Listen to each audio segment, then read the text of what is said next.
Back in the year of 1990, 91, I was asked with a few others to play the role of diplomat by Joy Miller at the Warren County Career Center and made the paper called the Western Star. You would have to microfiche it these days. But what happened was they asked us to sit down with some Russian narcologists, or Soviet narcologist, if you will, and explain uh, somewhat how it is to become uh, more positive and create a more sober environment for the children of the Soviet Union. And so we all had our opinions, and mine was that you need to not isolate them. You need to not use this ridiculous hard love campaign. You cannot shut your child out in the streets and hope that they survive because they use medication that's not patented by the FDA. I know all the stories, but if you look into it, the two leading causes of death are opiate and alcohol. And those are the facts. So we can eliminate whether or not we're paying taxes on it and go back to a moonshiner's issue with Popcorn Sutton. He liked to drink. He liked to make moonshine. And he wasn't really asking for too much from the federal government. So he did it without paying taxes. And to my knowledge, was asked to be on a show called Moonshiners, where they studied his techniques, they made money off of him, they marketed him, and then they turned around and arrested him. And they took him to court and sentenced him to death because of his age. 15 years was the death sentence. So all he did was eliminate the part of being locked in a cage and being subjected to all the atrocities that could happen in prison. Popcorn Sutton seemed like a good man, and it seemed like there could have been a better way to go about it. In the Soviet Union, they had duress. They had a lot of stress, not only economical, but sociological, like they do today in some ways, maybe not quite as intense as it was then. And you have people that are lost trying to find their way.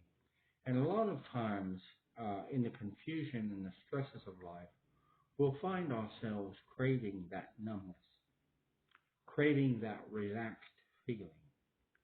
And you can't help but notice all the attention that was put back then on marijuana. You had the commercials that say, "Don't do drugs, Louis. This is your brain on drugs," and they would pop the egg in the frying pan. And all kinds of sensationalized marketing strategies, not the least of which was when Nancy Reagan came out with the Just Say No campaign. And it progressed into this war on drugs, so much so that they made a federal declaration on it. And now have laws on the books and programs on the books that allow things to happen. Like a Circle of Friends program that was issued, I think it was 2013, where that they will allow a drug dealer to continue doing what they do while they get surveillance and run information gathering programs through video, through audio, unbeknownst to the people visiting the person who is, I guess it's charged, but I think it falls a lot more under the pending or extorted column.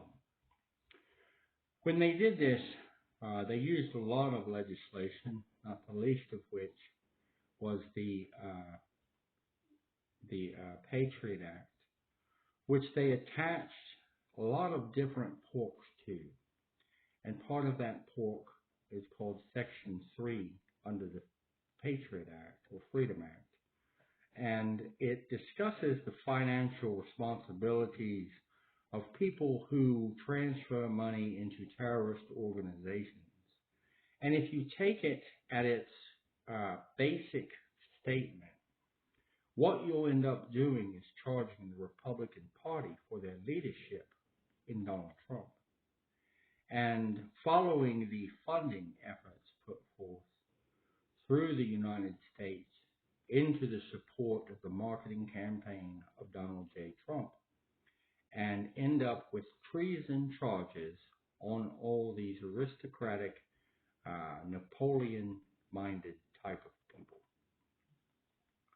They're not going to do that. But for fun, I pointed out the fact that my friend Charlie Sanders, a Democrat who touched my life in such a positive way, ran against Rob Portman. And I thought that since my family is the birthplace of democracy, that RebelRod would have a little fun with Mr. Portman and invite Mr. Seminarelli, Mr. Ken Langston, Mr. Mark Hazelwood, and many more to the table, because we all know they put in more than $10,000. And many of them frequent the dinners that Senator Steve Wilson took pictures of, or at least date and time stamps for when he met with Donald Trump Jr. And if you remember Donald Trump's campaigns, he said, I'm going to fund the campaign myself, and transferred all his businesses to Donald Trump Jr. So I don't know if the law would apply to Donald Trump Jr. being the financier of the campaign that funded the leader of this terrorist act called the White House Takeover. But if it did, I hope all these aristocrats blow a bunch of money trying to figure out how to get out of this mess. Because Rob Portman owns the Golden Lamb located in Lebanon, Ohio. And every president stops in there for the donation dinners that are set forth, just like local politicians do in Warren County. I hope that you've all had fun. I hope that you do realize that Richard Jones and Donald J. Trump are of the same mindset, and we don't need them in our homes, period. They have a federal holding tank in Butler County.